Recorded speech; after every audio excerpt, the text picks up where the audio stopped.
Sini papa be na upe bi ashe. Amansane winyano baby ya. Kumawood TV. Amansane yena yedimu. Kumawood TV yaba.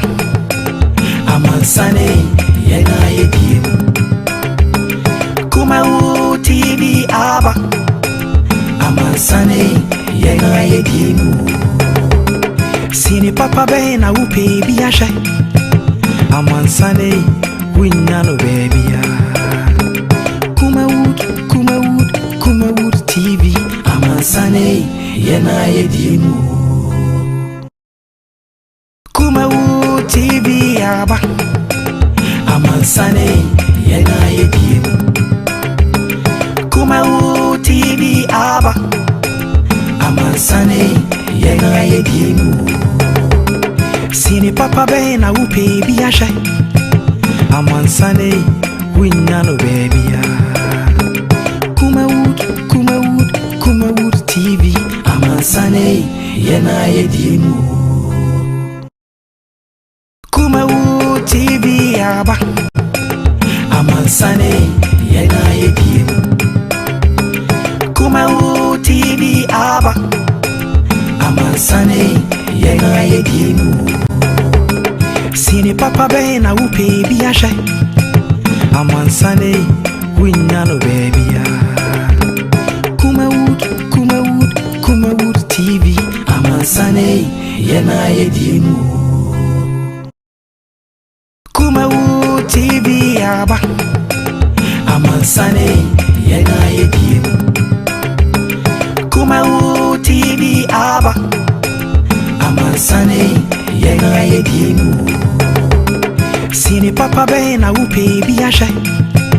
Amansane winyano baby ya. Kumawood TV. Amansane yena yedimu. Kumawood TV yaba. Amansane yena yedimu. Kumawood TV aba. Amansane yena yedimu. Sini papa be na upe bi ashe. Amansane winyano baby ya. Kumawood TV. Amansane yena yedimu. Kumawood TV yaba. Amansane yena yedimu. Kumawood TV aba. Amansane yena yedimu. Sini papa be na upe bi ashe. Amansane winyano baby ya. Kumawood TV. Amansane yena yedimu. Kumawood TV yaba. Amansane yena yedimu. Kumawood TV aba. Amansane yena yedimu. Sini papa be na upe bi ashe. Amansane winyano baby ya. Kumawood TV. Amansane yena yedimu. Kumawood TV yaba. Amansane yena yedimu. Kumawood TV aba. Amansane yena yedimu. Sini papa be na upe bi ashe. Amansane winyano baby ya. Kumawood TV. Amansane yena yedimu. Kumawood TV yaba. Amansane yena yedimu. Kumawood TV aba. Amansane yena yedimu. Sini papa be na upe bi ashe. Amansane winyano baby ya. Kumawood TV. Amansane yena yedimu. Kumawood TV yaba.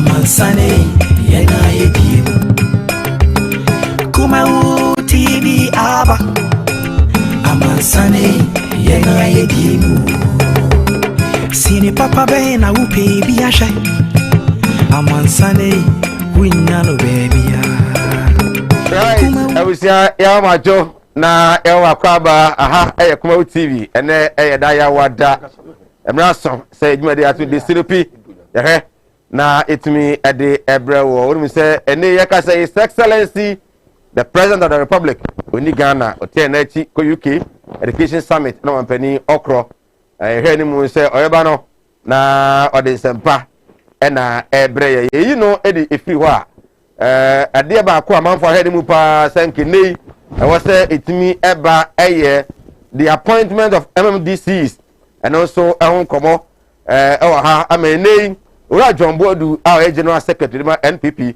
and abetu ja kire mu say in fact obetumi aka say enema ba ko miru miensa bi na ema adile na so say de omo ye bibia o say de edi kan no committee of penalty say omo enye selection of the MMDCs no na so ko my Ghana nyina ano e kan ho na delay de to so mienu enso say omo pa mabunu ho odin a party ma nim di a metumi aye adwuma de aboa the various districts na ma let me appeja sanso na gender balance say ma kwa na ma so ekobi say me ma no do so a na ma no so ya na mmoa nti no so no amu ye ho adwuma pa ma ye ho adwuma pa ene so ka ho na atumi adili na afi de to so nan kra so no say aban no hwe wo mo a ogidi say omakoma pa so metumi de aboa na aban ma na aban atumi appeja nti nema be na yi na kabo mu ama na dile so sese de bibia no aye krado a enche kra omo be yi won ba no enya de se constituency bia no anase municipal metropolitan and district bia no ana reject omo because omo ya dwuma ni ye pa omo sheda sem na eba nti munya botre nti mi enfama ene the greatest finance minister Uru Akino Foriata once again white no or the parliament na the 2021 media review budget no is going to work to ja. Now the good news is that copy mu hono enya dey say or requested for any supplementary budget, and again no new taxes have been introduced into no tax in fact tax be meka ho and on first kebi answer requested for bi ma no nemum wa kire mu de ntia o my Ghana say yesika akọ ani mu akọ 332 billion Ghana cedis o say enema miensa na make that factor no de di kan eurobond e kokoje ye atoso mienu yare kodiewo coronavirus COVID-19 ebaaye and after so the financial sector cleanup say na financial institutions be egu na we say aban no ebe hwese na manfo sika ko kam no ne miensa na man sika sam no ana se ebesia ye ka ye de etumi akonanim akodu sa ntima NDC4 emfa enye propaganda o say 1 million youth ebeja adwuma ye nipa makoma 1 million and within 2021 to 2024 omo benya adwuma etumi aye akwan ahodo omo gbeso a omo omo to aso aye and then the issue of digitalization ya be digitalize Ghana nyina say lands commissioner na digitalize ho follow to na digitalize nti ba bia se be ya ope bi kura no a won da emre and then the Minister of Health or atuja say Minister of Health embark on a massive vaccination program across the country na vaccinate nyina na boama yare COVID-19 no yetumi etuso esa inyamre nei yetumi edi eno so eho enkomo extensively Uru Akwasi Adewu the His Excellency the founder UPP awanyekuo no ofia ha sanso na Paul Kwabena Yando financial secretary edema Asukwa constituency and nyame ya adom na munyina so ya adom na bibia eto na akwa mu a MPP akoto aba Asante region near regional executive so a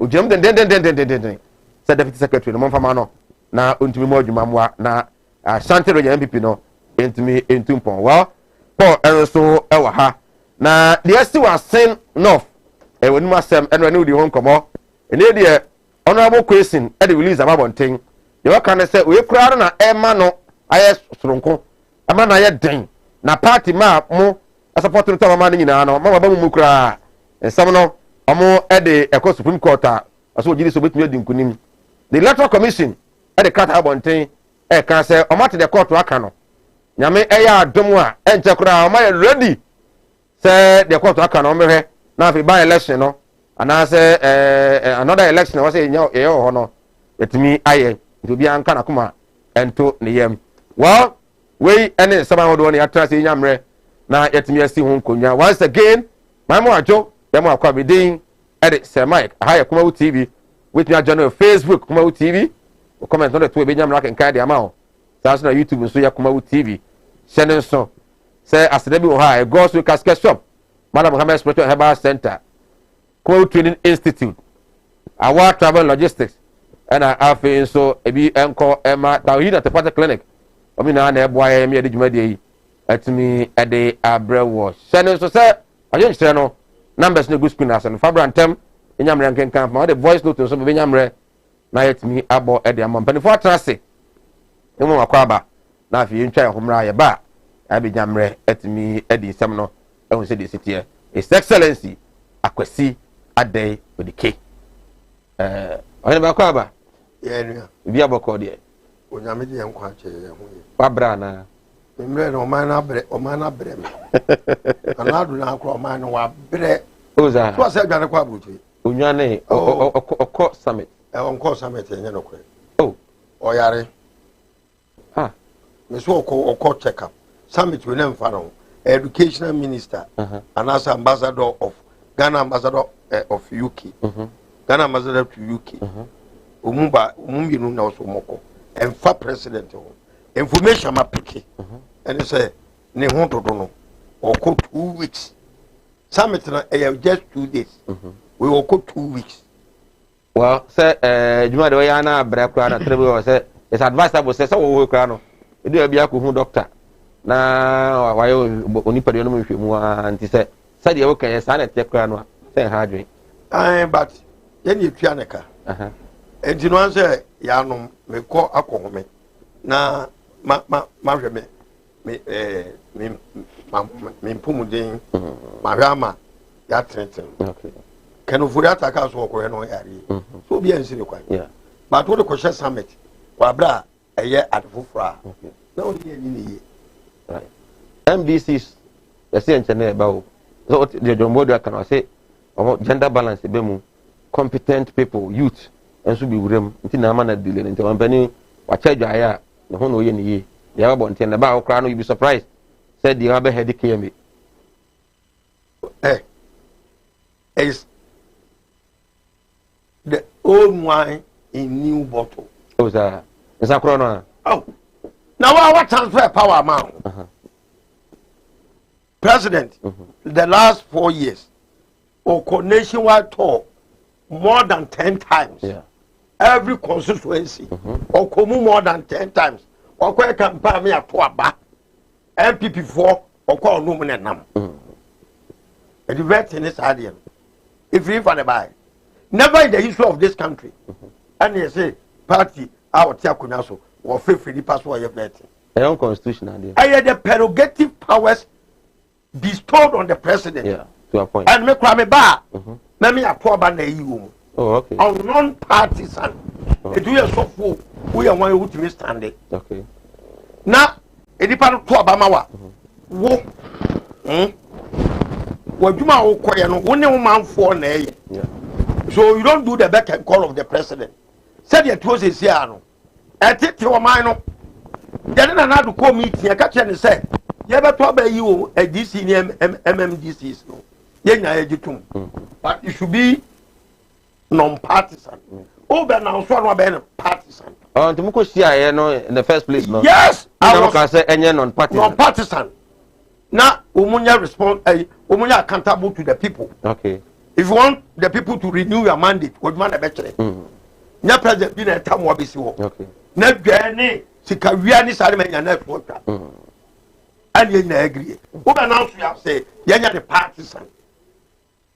I think that the two major parties, no, you know, agree in the partisan line. And you two make committee ni bi. We all agree say yan two musoaba. Okay. Non-partisan. Okay.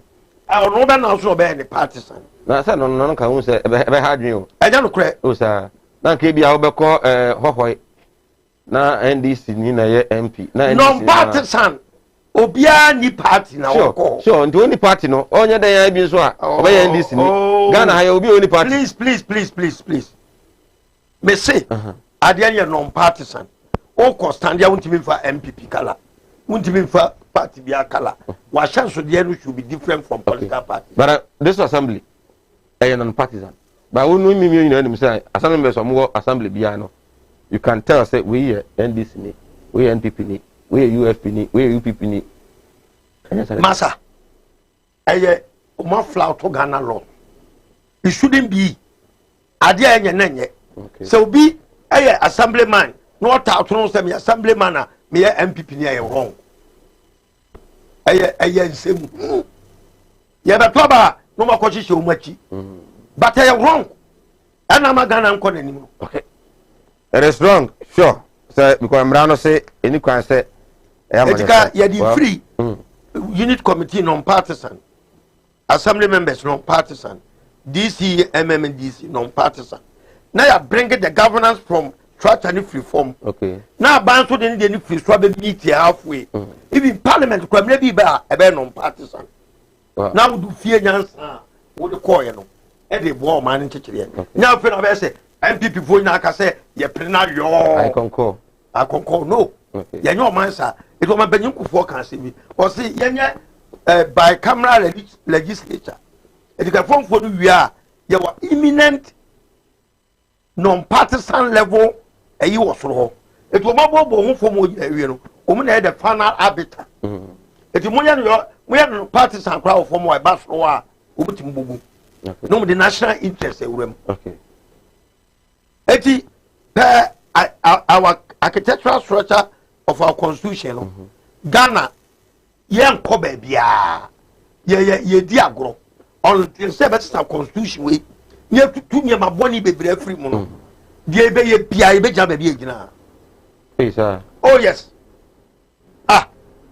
so o ba na be ha me as constitution as you be da bia maka me de na dipa bebre support me and how long will that take so we need opportunity na ba ye be call referendum okay and answer move motion to parliament say this is enyama I have constitution no enu ntino indemnity clause ye free ye be table all the articles okay yes any that day we to one person ye ko new you know what to yes one person standard that know to know okay na ye wie right I was go so yesterday I come out TV me dey the same mic odike era attend kan oba me kan ma na tank akra na ohun ni so ade hunu no say dey sitie Paul Kwaba I'm just assuming we dey and ni so ade hunu time dey man no so we are where the man can say show you the was a mudemano na 1 and 1 because this as bibia or no na di bibia ma no o kan asem so obi onya president obedi dey na unya na me bia me for now dey unya regional deputy regional secretary na unya ye na fight ma eboa avelo betia CBD into the mama chance edi na be say deputy regional secretary for the be a wo ka avelo mama nda wasi na Minchia regional minister Ora Simon Semester na Minchia party penifo so moda region na me constituency force so Minchia Obibia volunteer media communicators okay Minchia omo me godfather honorable Maso Kofi Juma Ogi Hawk Minchia no honorable Adi Asusu PBC managing director okay what do you PBC and they said owurem I'm gonna produce buying company yeah I'm gonna we abase koku omo na akuafo no kasa say the issue is that koku farmers no so mo de omoka omo say omo ma omo say kuani bia wo say ye de ne ka no omra or the bahin on famra PBC way you let's look at the way your system is it here yes over want to be a press conference yes abeka so ye ne akuafo ka na wo de say de ka fabra you say akuafo so do no so ho a or the can how would the whole country know say we nsɛmtwerɛ ni o kan de oni bi asɛma no follow akuafo no a wɔn koko ya carry a yintwa wɔn ka no na ko ka wɔn asɛma wɔn but why do you think say kuani a ne koko ya tia ne ka e ba bonta meka say yintwa ya ka menua me no na say de ekoso no mani gye ho e je say makola ejato hui fire service for say fire hydrant nsuo nim ɛna Ghana water so eba abo nze masa nsuo na nsuo ewa de nim it's a farmer that is what I want things to happen what you say ɛde man koso se si akwiafo si entwe omoka yenim o bi de minim kwani bi a wo se ɛna we mu se kwani kura wo si entwe aneka no omra ni entwe aneka so it's up to you as a journalist or whatever na mu ka bi ma wo mu entimi ka o masem yenkom ye hwehwe wo mu na wo mu ntimi emmoa na entwe omoka bara omo had beti kakra se na se se no father omo had beti se there are few omo se omo entua ye bara majority de omo tua yes na wa ba na pese me oka de entua pese be deputy secretary asante omo na be 2 minutes na me ka bibi kakra me nka bibi kakra nka emfa dia me ofa ekafa president Akufo-Addo say wa unim yi say because the media is the fourth arm of government say president tu kan bia o chocrata call parliament yeah asem o call parliament no say no na of e kan dia obi a wo pe president adi na wo be ka say president yare enti na wo tu kan na educational ho emfa ne ho what did you come but you said there's a written document of akonya o person o kwatena so de yen say nipa ne sa wo president we maka say he's the only president that he is running the most transparent governance what you say because the speaker of parliament you know any opponent too so he can never lie ni bibia just or the kokochomo but the American say obia kra ekura nyame ana wo nyame nsem entinya nipa da sani na obekire say obi be yesi ano be say president Akufo-Addo yare a ne kra ne na kwan obefa so obetena wiase no nyame na ebehwe na abono ba nya nipa da sani nsem ni wotanhunu ode begu papa so me hu dia papa ya no a papa yi e summit kra ofa wo say wo yare no yare o ya kwala what you say wo ya kwala wa kama se meka so wo yare a wo ya kwala tie eso so no member dia akoba nti no ye be fa ne sa ba me de minim say there's a written document of parliament never MMDC for no so ho no of asaka bibi but the American say president Akufo-Addo nkoana according to the constitution of Ghana no yes we no na prerogative so be yi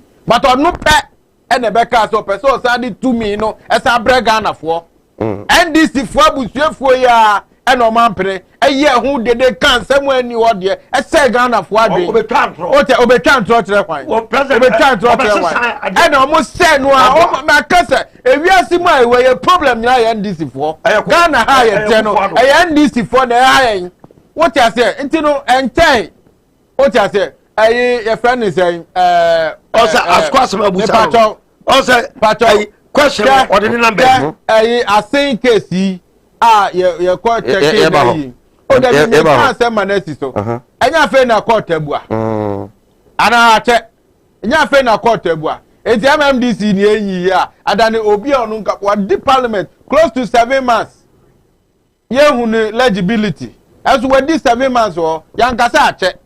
So why do you complain about MMDC for your hypocrisy ni bia no? Okay. What well, now back to the me person me di regional secretary no. Wait 1 minute. Me da seminia. Wa wasting time bo about so. Ade ayana mo yade Odaroma. Wo di ade ama no wa nka wa kwado na be. Ofananto futuro agu ha me tete ho. Odaroma. Na dia se meti asemi di ago. 4 minutes. Enti dia me kan nyina ne se.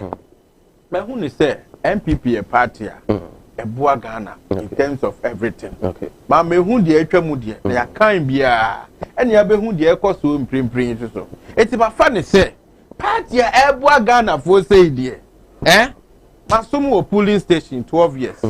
My back constituency, my serve 4 years. Okay. Me wie madwuma. Uba constituency obi ehun say Paul I born adwuma pa 2020. I was in charge of Asukwa electoral area.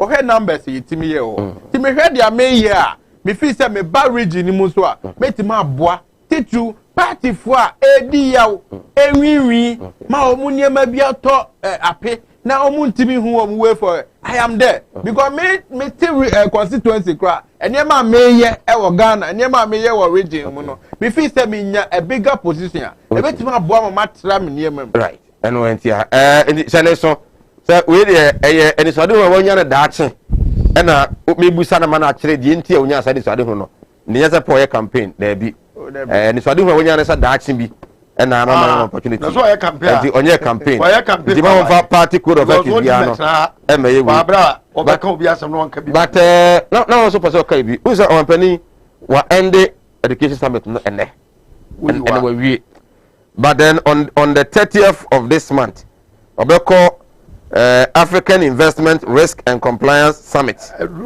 and so University of Oxford every we and say what dey see anesa me say obobo teacher free so be catch us so den me we yin echi summit here I ending it yes our program on the 31st kajika summit no ending there me say won to organize kan won share na won to no wa okọ ko juju no now I check up ye chinchim ni chi won mama no etime I know for a fact but that notwithstanding MMDCs umaduma umoye no idimu pa umana ye the president of the district yeah it is a ni bi wo ha na Kufuado se Ghana ye transition ye di 3 days kwa the president ye wo problem ye wo district directorate our ye technocrat district coordinating director on the technocrat on the appropriation but approval here DC one office and Casano it's a DC new district na break okay it is obi better no be kase and obi call 7 months ya ken na district there yentimi ntwan na governance on tiase na arata na mahama yi na MMDC so why even our court na MMDC so it has got nothing to do with MPB or nay MP onyampuntu juma okay MP district wo constituency no na juma wo ne say all the information of parliament na bremo okay na kwa be pick there e wo form so the okay and so they don't do it some of them majority of them doesn't do it okay eti Nana Kufuado wa haga na pa say what transfer power ma wa ho wa ban na wo so na wo to aso afede wan kasa untimi yi MDCs na wo party for yi mra hey when you form a government and your party assembly okay if you can choose anybody office obetima bo amana the governance structure is different from the party. Okay. There's a condition there. Okay, even you can. So, condition be on two part. Wait me for be about 10. Penswa. Wait me you party for that or my. And maybe is okay. But no party for a certain amount. Constitution, I am say that powers to choose who represent the president at the district level is the prerogative powers of the president. It's in your party for them. But so at the end of the day, no, let's think back on the table. So nobody should even make a list for him. Okay. I am wrong. But does he know all of them? My brother. You being the leader of the UPP, no, Unimubia or Ghana. So if you are not catch it, and they are the position name, says Yanoa. Maybe I catch you need to say much. My leadership was school. There is one thing nobody does it for a leader. Okay. Delegating powers. Let me repeat. Delegating powers is solely responsibility of the leader, because the person must think like you. And nobody also you should know people who understands your vision, who can do the work like you. If you nobody well, I am wrong. Sinupi, I didn't Fabra voice note and a WhatsApp message, text message Fabra and Yam come on numbers no. And a good screen as you try on your from crack from Ra. Yaba, in Yamre, every manu o ma me me fo na yesa Oti animdia me manfo ni bintina mo ne yira ebinu be from ho se me yo o ma asofo nso no mo nya ma asore ma akom obi o ho amene wo kasa isko ka chino wa ya stroke no enko malam se bra ya djuma me mene da okay kwesi da ejuoda ebenada okuoda yawada efieda ana menya djuma na fieda wo beto me yawo so me hwaw because nipa ana wo homeda nyankopon eni homeda okay akwala na wawo no akwala na nya 10 years eko 15 years on nanteda woda fom obi so ho wa akwala na no isonsuo obi so ho so wa akwala no de ye ya afi ne kon no ya na echi na daso ebia na ne tachere ma afi na ne tini emo ye kete oh ha no chine tachere ma te se abo wo no malam se nkasa fa na bra ebi so ho so amene wo kasa o se ne ban ono matrama do wi jot sabe ko ke baby ni nyina onom wasa gulu ankasa nkra no wasa twi gulu ka ho mene wo kasa o ba bi na wono ne kodaye afa de ye ube maro kwati na twa wura mu a ase eya dan te se achichide eti malam se wo de abra oba bi o ho na wo de no aye den onu be ma hia pa na nsuo ni nyina saba bonten enti eno ntina ma onyem eno no wo ba me kire wo kwan no wo be hono say ebeye mremremre okay wo ba nyim easily piao so ho adwuru ene danta de bibo ano Mala Muhammad Spiritual Herbal Center ebena da bia 7 to 9 p.m. ene ni hia Kumawood TV na yenya mre enwura sunsumu ena suko na ohaw eda oso no Mala mohwe na onyi emfiri o emfa emawo etwere yare bia edam usika ena ayira na wohwe ojapade bi na obi enam kwa bi so age afiri nsam utu gold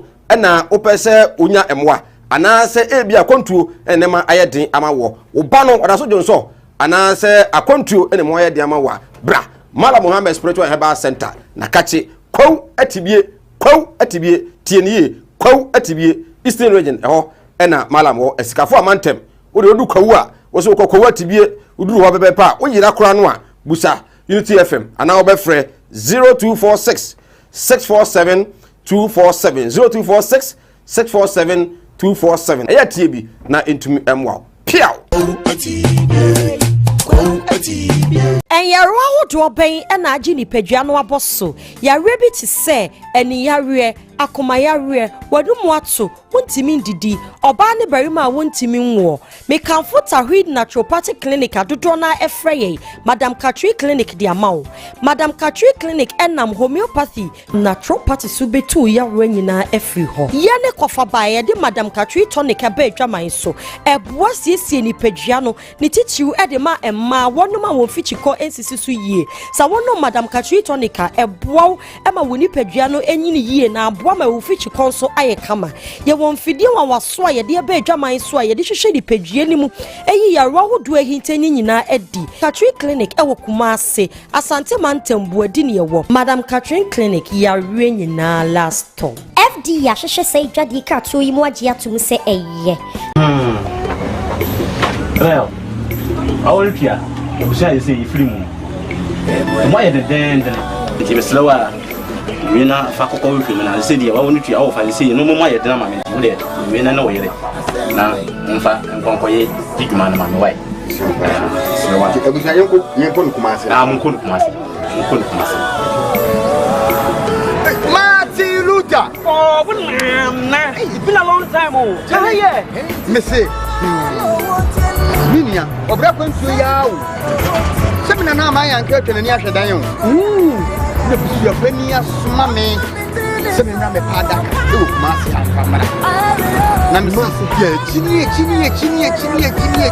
yenya adaka yi na nsani o na nsemu na woda so a wo hia me de woni problem kra wo beje di se me free Dubai beduru Ghana ana me na nakobedantwi wo to na nanom ansia do ne eja yi ne bo me so e wa brede mi ni kapre odu obi na kire me go slow casket shop e wo Kumase labor haya me ko ho no ma ana musa ne me yes kan hye ye o wo de bi ntwa no Misika ya di ma me se me pamra no. Iswa afesu ya se me be ambulance.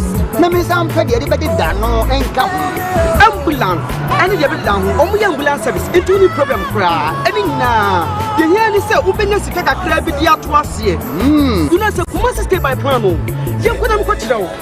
Some Coastway Castle Shop here. You will not come every to send you moving now. Coastway Castle Shop. You will come and say Infantile Town. You need labor office in the bank. Coastway Castle Shop.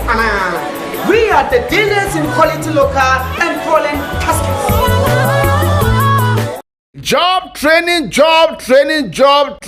Kumawood Training Institute. Say dear, yasan at the baby for frokra and na eba. Yasuan sano juma bebre. Na dear yadi by dear. Aya duchem. Yanyan wo baby ada. Way aya for frokra. Ike 1 any Kumawood TV akamboma yede ebrewo eya sonko kwanso kra ye bekire wo niam biti se invisible biofield digester eno no yento blog bia ye no form hosa enti uba unhu se ye bibiti se o flash ya na ahye unhu o nanso o flash ya na ahye eno ane efre no invisible biofield digester we onsuan wo babia bra na ye nkire wo Kumawood Training Institute afeyin so ye ba ye bibiti se Milo making ye Milo ye de ye tin de ye mpampa de ye niema wo fia no pa no bra ne nkire se na esi ye Milo eno no wo betimi aye akoton anya sika afrimu afeyin so se ne ye si de soya beans ye nido bra ne ye nkire se na esi ye no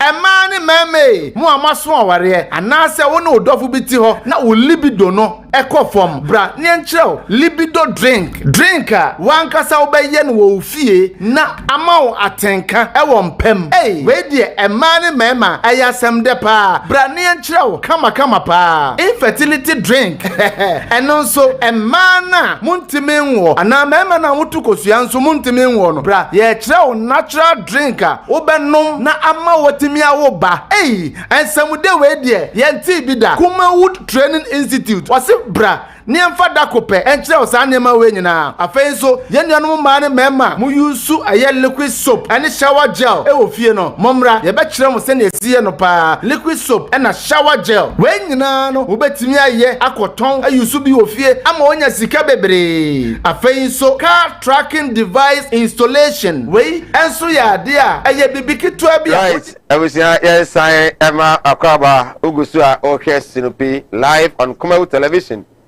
Against the Fabra de Yam can emfa Emma. So now we share the Cape Coast High Court and or the ever concerning Ascent North elections of course for December 7th. Emma Honorable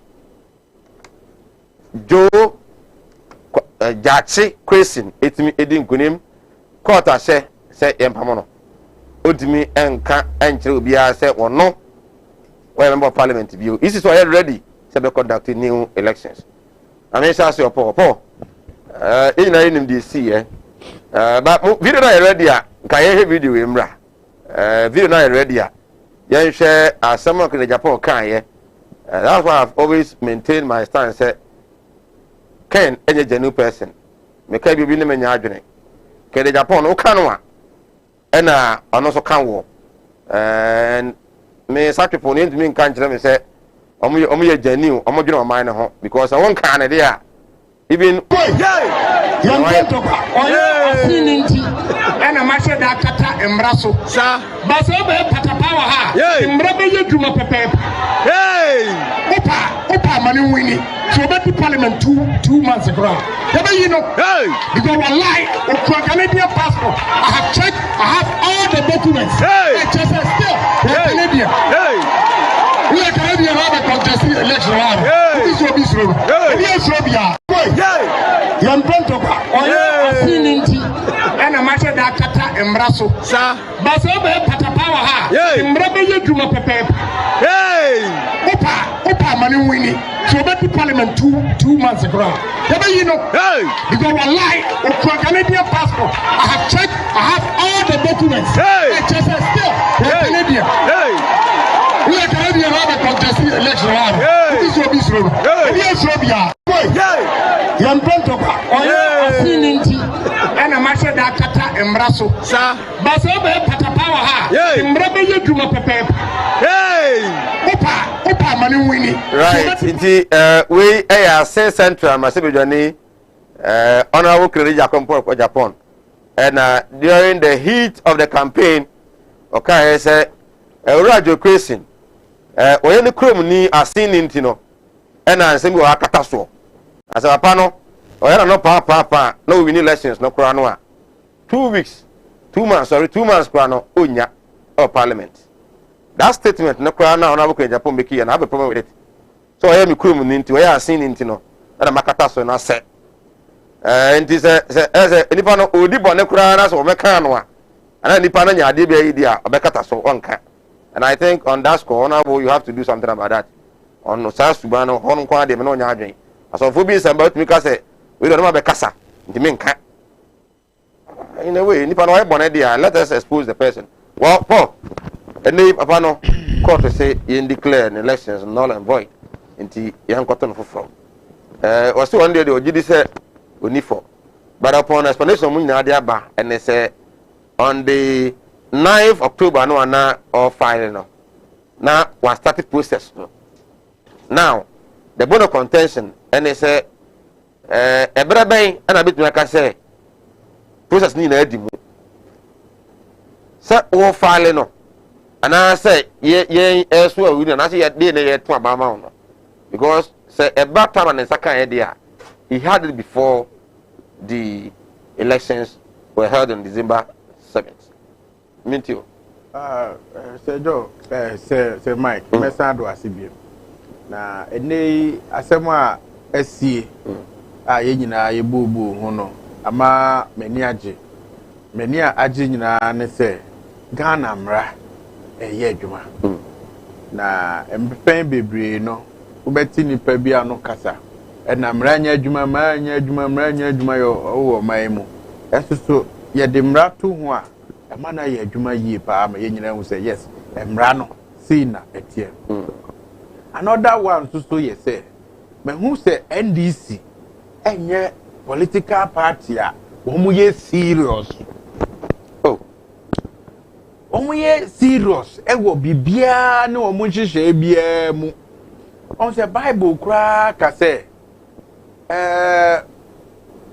fa ho ebo fokuo papa na one say wo bra okay I think say Joe Question so tie ni ma me ni papa asem any Sunday school ko ni kwala brema enko wo school hu ni say NDC ye party a ode no hu bo mo a dachi obinya asem ene ni asem a wonyan de ti America say NDC nye serious ni say obi ma o hint say their candidate ana uni pay koi ebetimi de bibi kra aba quickly you have to recheck okay no one who say asema nipa ne ka no eye no kre an iota of truth to be ewo mu ana say bibi sa enim we the NDC for amumfa ngo yodium twisi because we have always seen NDC say omomu ndim ra so Tobo ye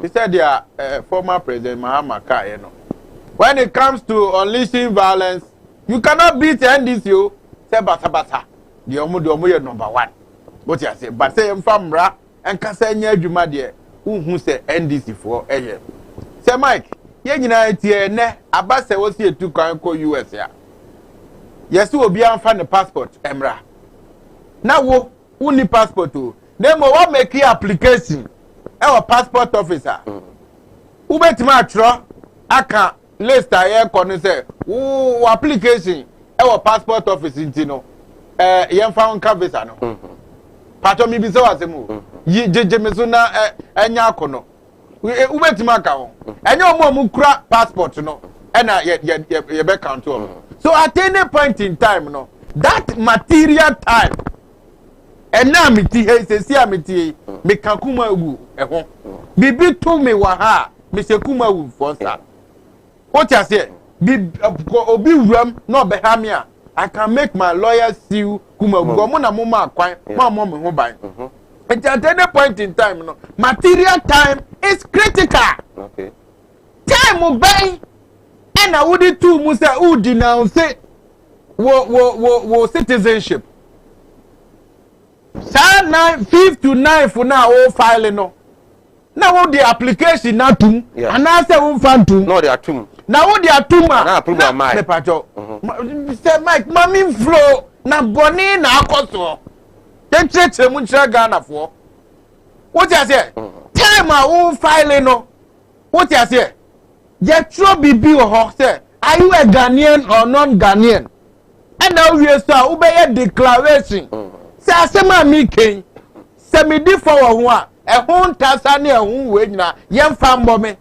the same time no afi na odi applications who the two more is it that you be refused or be approved and Canada so nya baby kekewu ehon no they have ewiase mu nyina they have a record say omukura the most safest data they will verify everything so they are two more say unkodi boni bi wo ho na fe ubedru Ghana no wo sign ye be check your account we bia na ati bibia eti ye be verify bibia eti Sunday no about 26th of November 2020 meanwhile no October 5th to 9th 2020 and I will start start process no you have lied in court in announce in Ramuno your friend be Pedri no actually say they say what swear under oath now what cantro so Bonnie wedding your friend Pedri one can correct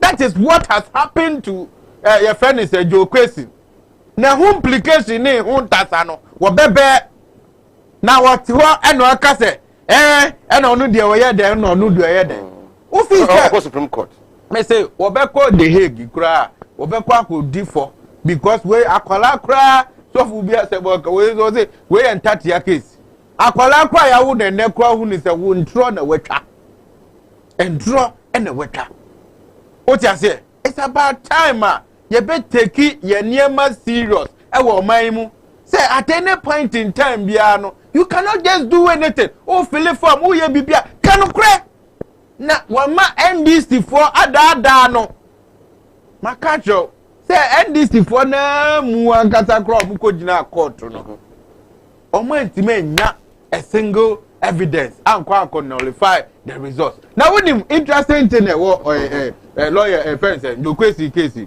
when him say two lawyers NDC big lawyers first one wakoya no ojaye second one amaleba what is Amaleba Sujaye? What is that? Oh, Amaleba.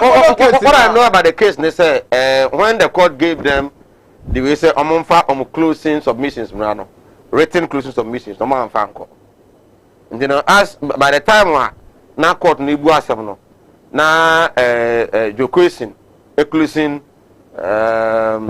response or whatever no na enka na me say your case maybe closing need oh no I don't there that is the law but there can say two me ma is a fact okay so two lawyers three lawyers okay and a code case we okay first lawyer did jaya because was say sir asem we nanim begu as un say lawyers so who say a bad case one person did reputation and Amaleba ko so Amaleba so kwan afoi nanim begu as me pese me Amaleba me di me hu ebeko asa na third one here ogo ndem mi refinity what you say it dey can tell me say even on the 7th of January that night no and here so mu a ye the court injunction akoma no a one tie asema ye kanoma NDC for eyo mu yedo mi see another criminal charges no what ebe kwatia okay one what you say one because that time no unya Ghana ni okay meba you have 2 minutes.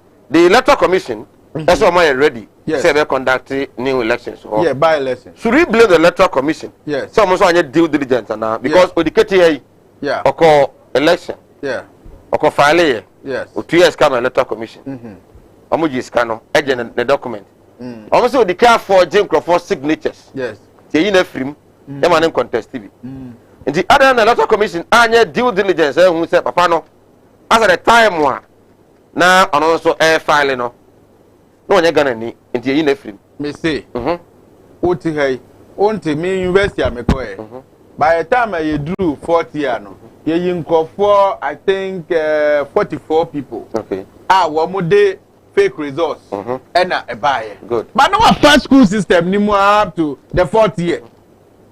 What I say? But it was in the declaration form say, should we find anything contrary to what you have presented, you be punished. What I say? So easy no so. That time I did hear near memo be court to be proven, which will allow the process to go. But it is in their declaration. So should we find anything? Why didn't they allow ODK and the rest to also go on? Send you 12 and ODK. And I'm saying, and I'm saying, ODK dear no no nati hey onya kwala. Bisado say adentin will be signature. Walk off for J. Sentisa me no odika. E come the omu be court. Na asema me tete fa me hono. What Baba refuse to or disapprove? Okay. What I say? But the issue is that one carry. They just said their cost one no. No crack. What I say? But I know so our criminal and implication on you. On the issue, but who any reputation to protect? Who alleges must prove. Good. But the issue is me now who come in once them. Now me did years say and you no crack. I'll take you to court. Okay. Right. I was forgetting Sabra.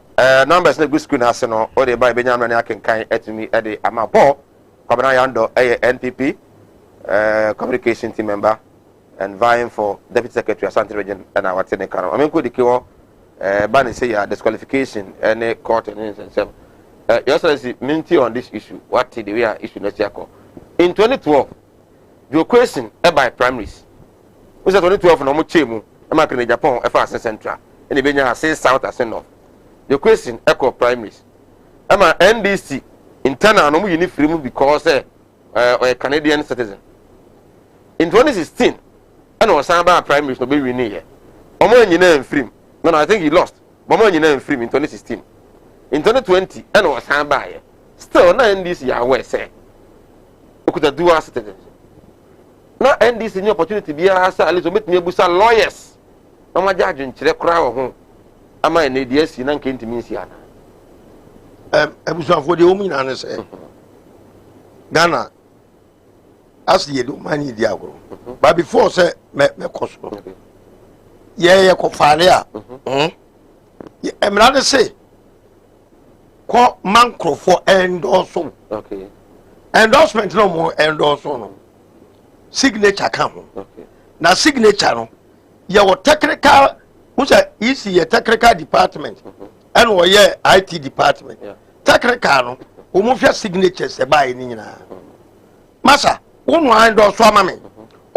Easy mechanic easy for say. Sadina would care you should know. My end also. Okay. 80 midina or minimum easy.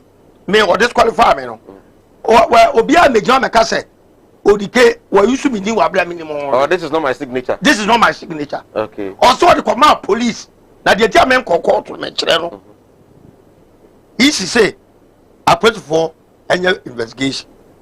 And I put for say, Obiama make a report to the case where you should the signature.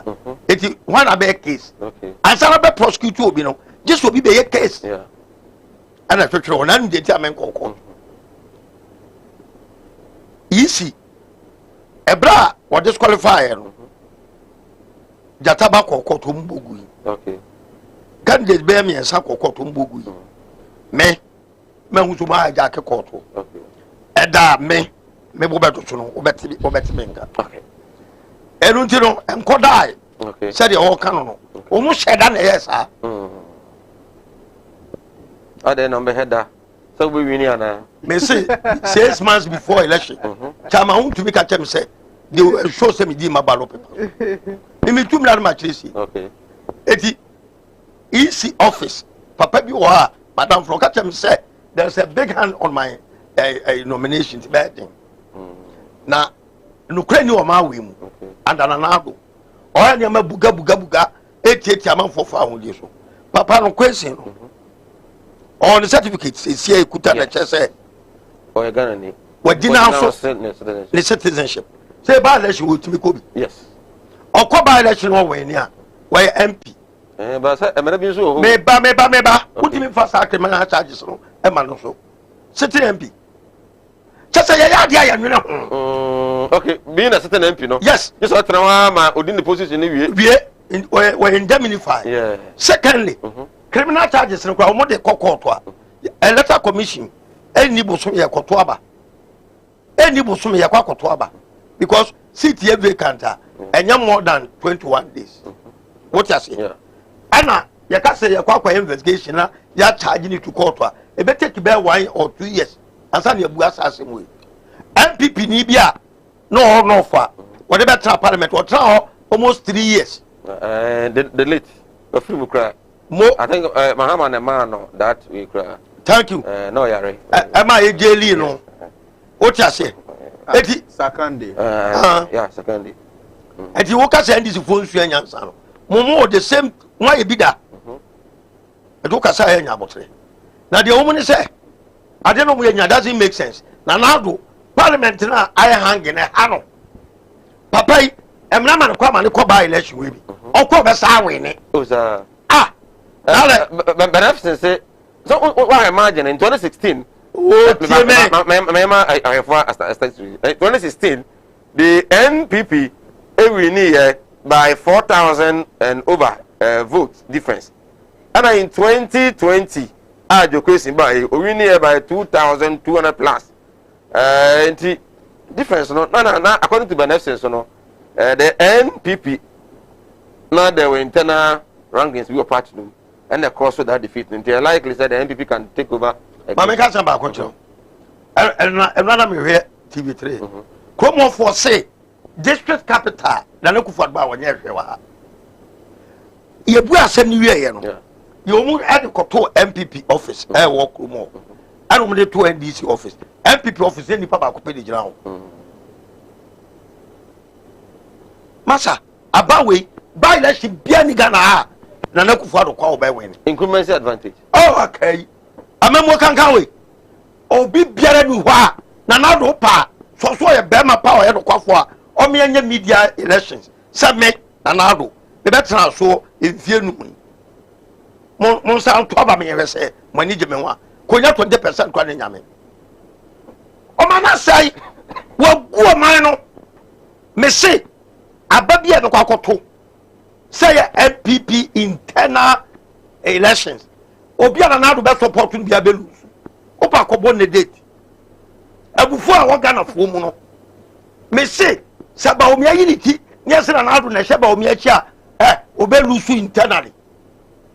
Ba omi ayiniti general election obe lose poto. Obiara na do enne na do be throw wait. Say alternative bia no. We doom.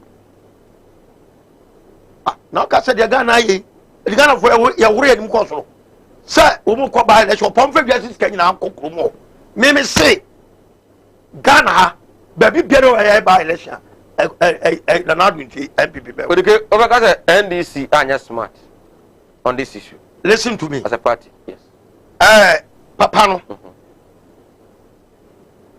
the man mistake ni ba ni say Ghana laws na intia no o ko je Canadian laws Ghana hamra den tia papa lo adentia se wunyanya e the application se we denounce so a ko na opeso ko mu ultimate statute process me say ai se me denounce so Ghana a citizenship wa the moment I made it I'm the US embassy or say ma me visa na me ko bram le ka paper saka makoto aso yes but na ye man no na Canadian government man no the we know you can either refuse no let's take it like that. It is not okay. Like that. So even if they will not refuse you, you have not been given. Yeah.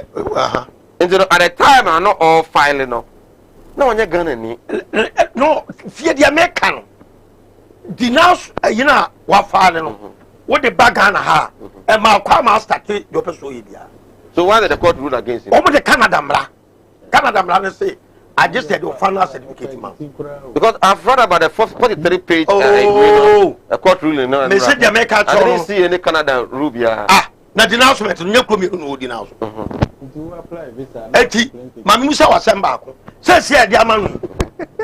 I refuse you. Tell what you mean and sound content to group. Or contest no when you're concentrating in the so what is the point? Anybody on why no more? They are trying to find a way who may reduce NDC numerical strength in the parliament. But what I'm saying is that parliament to create OCCA, parliament to a compromise parliament. And more Ghana, as my man, not a full more.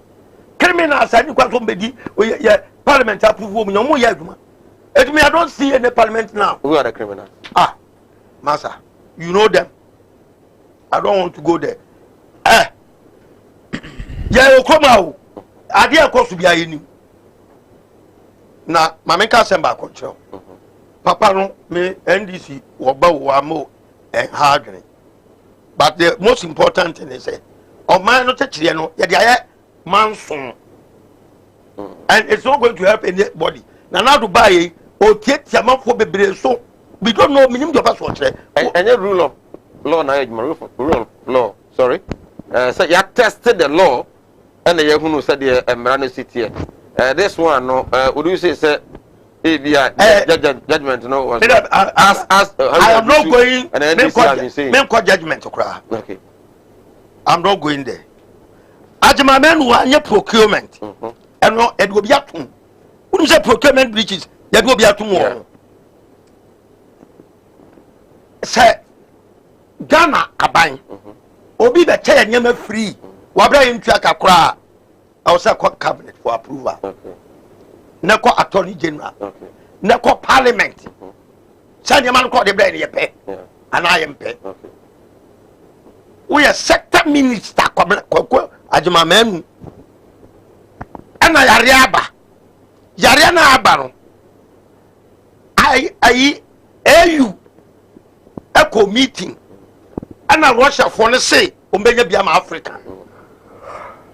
You want almost the bill $10 per dose in brain. The whole African. WHO a superintendent. Anna, you're buying a call. I'll come say, you better $9.45. The already alarm Ghana for whom say, you got to free middle mile. United Nations. WHO. Yes. I don't know. Your convention in my answer. Now we catch us a sovereign state of Ghana. You know another sovereign state. Negotiations any year. I just say kobo be pa. Is it not sad? A sovereign state of Ghana. Any another sovereign state. I'm saying delay. The time I just say na. Masa. Mama ka say ba control. Nana Akufo-Addo promises say by June, near 20 million. As I'm speaking to you now, a big J one job what are you talking about? One only go 48 Ghana President Kotimeka was misled. What else to Yakunyaso? Overcome Rasem. President Aona the head of state, which will be Abedu and him. I'm misleading. Jesus Christ. And this man is still opposed. Nana Akufo-Addo. What can it twice? And I said Ghana for say he was misled. Do you know the implications?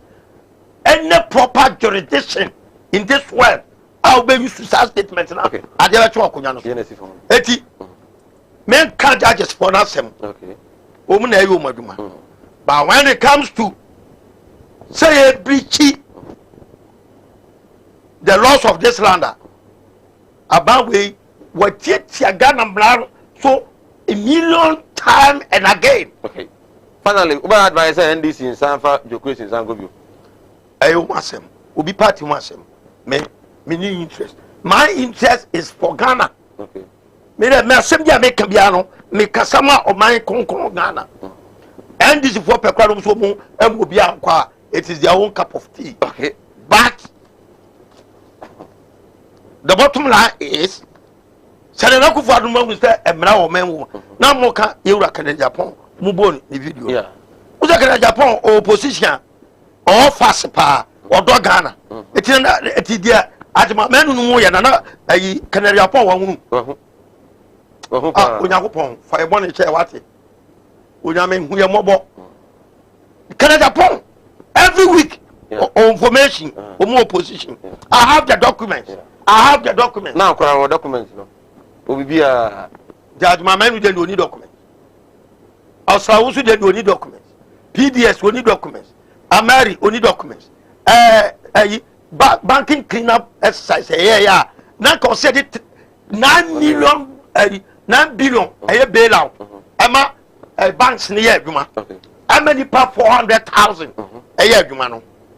And ya scrap bank na guno 400,000 people are cutting fee. We end up spending 21 billion.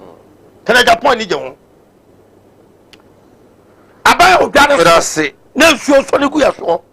About them, we move Can I just point it down? Right. I didn't say Fabra, but the kid out in Kano. Madam Mohammed Spiritual Health Center, to be or say a Bassa court case in our war. We just about to have the empire, but the Bugu Swabra. Now, wow. A Juma, some Naya, the Dama war, Ope Bambo.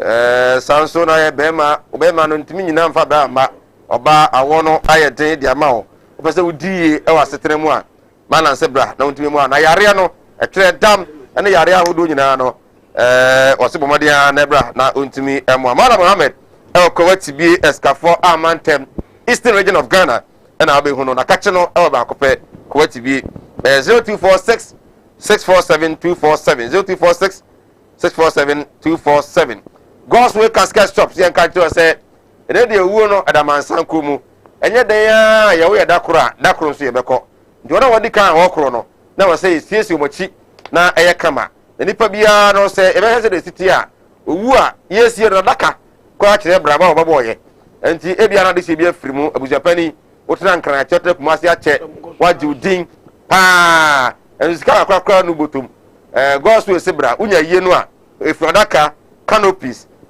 nkonya sound system video coverage and half so even ambulance crowd na body batum no almost we don't need sakura na bra busia penny bra almost for that fa to enya ambulance bi e de fun atum video coverage de kire na ensan de be ye no nkonya de be ye no tanta wo ye din na man ye ni wi a na this kana beto bi afa no we when I go to ye de abo bra covid dia ba de we busia penny mo ne je pa bi se one for both hotel kuma abo bra pa na busia penny ni taku se bo akra but wo ye e de ase abusiani no e de monyam God's way wo kuma say asafo liberal about over 0243 737 457 0243 737 457 na fi aje so well you go so e din komo na Ghana's finance minister Ken Ofori Atta akroma se bijamu media review budget for 2021 or their court.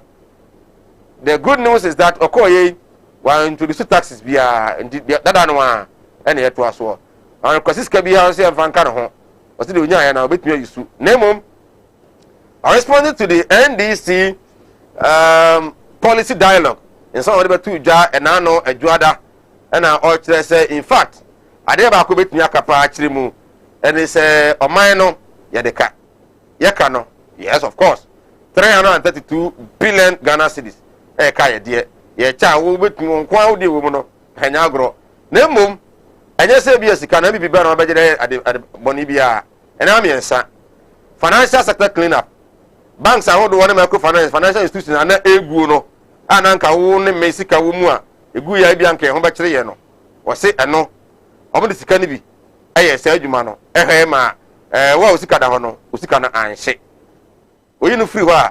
Coronavirus here by, and also I have been papa, and agro, no soccer hompa, Amadou, how Eddie Ebai, and I miss Casamno, Yakano Sacodoso, and I feel so no.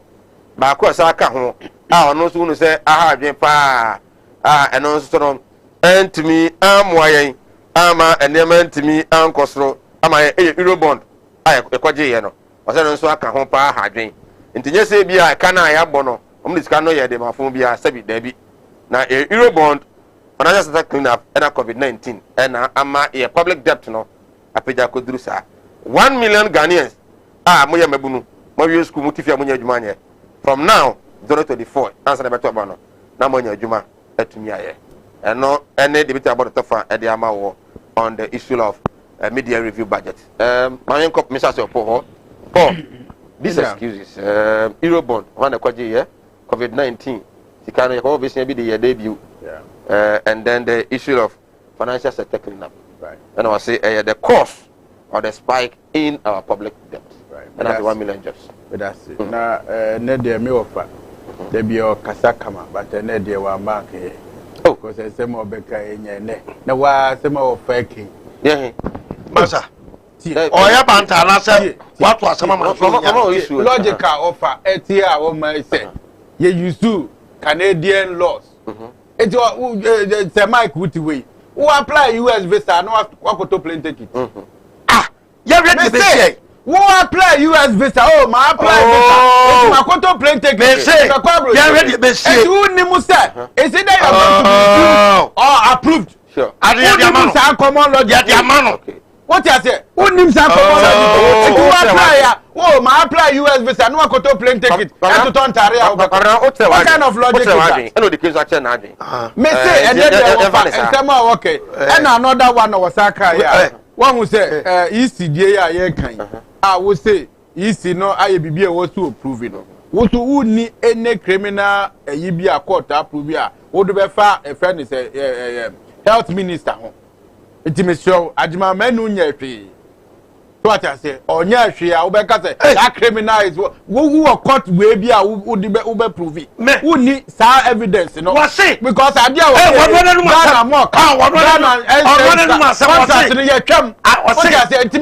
me too for because ECD and just near allegation and like I said to court and say I didn't know then let's come to the banking crisis and for 100,000 fine as to a juma banker na juma or say fine as to a juma banker na juma go out here or say yeah chimno ya to be ready say e bo so me so masa and I say okay we say I don't know there is enough photos I wanna be ma let's end it there but South Najima menu so enya hwe ya you cannot sit here and tell him that criminal is walking about okay me tio Fagent Sebra numbers no good screen aseno ni nyamre and can voice to so nyamre abama afi young cost of 2050 me dawasi biem na I tell you say finance minister we there who you be a Ghana nyina was said that I say and bia na say the most innovative but all your journalists the most innovative finance minister the whole of Africa beboa ye fa as body way man finance minister on per diem NG allowance what you say and to ye ministers any MPs under NDC no mo je akatua mienu as an MP and as a minister but wait there there due cry petrol near the additional 1 GB and so was some command Ghana. What you say? Now, me no, I've admired the man because a choir what to Ghana no. I did ya ye bunia ye and the debia or bobo papa so. What you say? Right from economy I better yeah. Ne shebro ni fita and sem. Now the genesis of IMF ne say ye won nkro ana amamai bia wo muntimi mbo mo modern it is ama amai no muntimi mbo mo modern no se omudru sa crisis ni mu a ya na bia IMF yes mama no 8 minutes what say o distract me offer sa dia na wo ye ni dia nye adenti na wo de na wo me kasa na ko bisa na sem wono nam ni di ko wo bisa na sem ayede nipa wo me pese so mi nya what you say nti IMF ye nkrofo a ye kofa wo mo say o metoto oniema say untimi ntoto oniema yi a what you say and obeto sa IMF fui 2017 ene Ghana ya na ye manage ye economy meboa what you say nya ya na ye manage economy it is sheni niema wodi gu akwa mu bia no ade a ye bebo na baso na afi ye si mu no ana obe present I think November and presented 2021 budget na as usual no eya na edru media bia na aban ka se ni sika wadi no asa enti ye ma ne bi ye ma ne kwan ma ne ye review na se amra ne hye no che fom da bi aye constitution wo na wo kasa o da na boa o me boa me moa me ene de me se wa nkata nti me moa ma me nka ma asem ko me nkwa na mba ya nka be boa pa enti To say do okay no emrahye ne say we so call review na say discuss ni be ka ho a but yenda nyame ase say what tuma bone ho modern a ya fa bi anka ho what you say because under COVID era there me dey na me expect so be requesting more me akakasa me masika na ho ana me ma ba na ho na krama enka me what you say hwe nipa ewu through COVID na we your man penny what you say na we betina ma yare we abeje ntre ha wo Ghana bra we betima kwaji sika saving Ghana economy na wetima saving crofo a me kwaji sika no because me kwaji NDC for be kasa na da omo na ebu o man no eti no ino no wa be tiechirem ni enti a o hia sika biem na momu aban physical policy a ye disu ne physical discipline what you say physical discipline na ye disu say sika we say ko ha enko e wo say ko ha enko what you say ye disu na wa tiechirem be bia ye ka akwakodu de man abata first and foremost banking cleanup what you say banking cleanup okay ma mi bi na wo kwaji ni sika 100 cities for mainland service and loans police ne board full from no sa time no na bank de licenses ni age anase enje mi bi so asem je mi so baba na mi wuya mi ye ni enje ye adenti na okọ bank ho no wenya sika so ma say it goes to tell you say the banks were collapsing misi nyame awodi na na do danko akofo ado ebre ye no wasi bibia obema dance ya bem that is why am amina sem no eye ho Ghana se na ya de ne license ya enka Ghana fo beka ye de ne license so ma amene kwa onya sika GM Bank ne ya de ne license eto na ban fo kwa wo munya wo musika ya mame wo fante when we talk about merge when you merge banks it doesn't mean you collapse. When you take over banks, it doesn't mean you collapse. What I say? Where soon? And a way, sir. It will be Shemwa. Munina inko keti munina. Ama muye juma baku. One can't tell me. Why na ye juma our this banks or that's to tifie. I have a lot of colleagues there. Now they are even priding themselves to say, and then because I buy a fire consolidated bank, almost so ya buy juma, almost ya buy bank. What you say? They are priding themselves. Eti wuti ha na wu kan wa u ko two figures. Ye here na below. Kwaji finance ni na ye. Atu force na no papa. Me pato wu tie dia me. Me say atu force. No ye deputy finance minister. Oh no to ne ko fa broni fita say of IMF ndo be manage Ghana's economy. Na no nim say na below ana no anyi bi ankoye. Onim say na billion ye de revamp banks na ana no anyi bi ankoye. Banks na woman musika no masa tesika na wo dia ba say ye revamp bank no ma chedi no will you make sure will you see say bank ni nko so ntena na wo betina ho say bank no enda so ntena abra ye nyina na me no I'm pressing charges what you say going forward you know we are going to make sure say omo no mu ye adwuma Bank of Ghana omo play omo supervisory and monitoring role here na ma enkophobia risika ISSI womu ri wa Ghana ano they have to be held responsible. What I say we have to take them to court. Sometimes I blame my own government say am for the boni say no mo tete ho enka do mo kwa enkombenya no aba be ka bi musa eti the American say the finance minister has done Ghana good was saving Ghana for over 4 million people now ye sika eshe banking one ke be guo ti say dia Dondramani mama hwema DKM any dia aka Noble Finance Noble Dream okay Noble Dream okay Lord Winners and that Dondramani mama set banks and go ama for enyo musika what you say omunya omusika eso under this government there obie ni ho was ni sika ayira and ni sika yafa ye twa obie sika that is enough for us now my member friend is say friends COVID unim say pandemic etowa you have to devise every means to save this country must I my education say Mike of kasa no shada ye di enunti say COVID abadia. I want say we employ all things that we bring to me enya. Forget about Bosia Yabo. The economy not say. And look at statistics. The whole world. The big countries. US. Koteki wamu debt to GDP ratio. What I say? Go and check your GDP. It's around 156%. Italy. It's around 152. What I say? Nagana there 76 ya. Yet yana yesu. Bisa US forces Sikado was saying no mucha additional economy as a result of COVID. $15 trillion. Nagana yama $1 billion. They said they want to move about or snow tasso. Yet ya anya muntino. Mufi say ya mohi.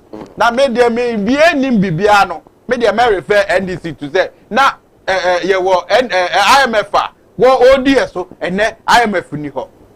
And I third one now say the touch on the financial 1 million and then coronavirus and Eurobond. Eurobond no so aye koji here minia. Wa unim da bia me say about to wonzu so NDC for ekaboni a wo mudi bogu ho ebi ni Commander Sugar Factory wo moji $35 million.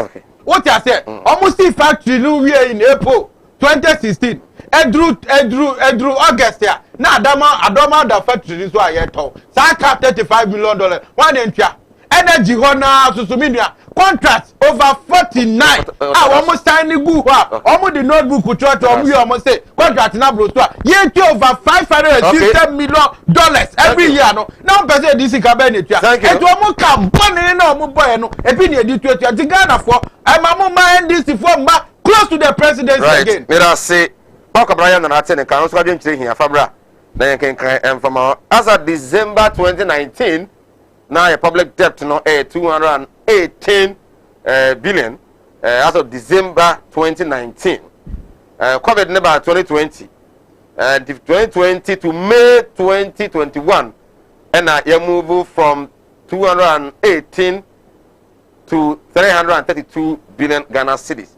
Do you hear deductions now?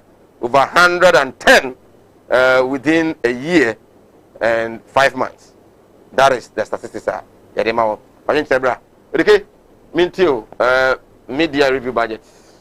Nanaku Fuadu are failing. The Nipami and Sana ama Nanaku Fuadu are failing. Okay. No office can Ufariata. Finance Minister. Baumia, Vice President. And our Greek Minister. Akutu. Umuna born a form cry. Finance Minister. Banks no mugu no sheda. And the data bank into lawyers adia. Bosebia yabo, including the bond I know. May come at the back from Nubiatia, paperwork. Woman, the dear Mumia Quajabusan data bank. Every Bosebia Yagibiano, the Nakufa Busha for 2%. A for data bank. The Okasalamatia, the Pacho. Watch your tour. Say,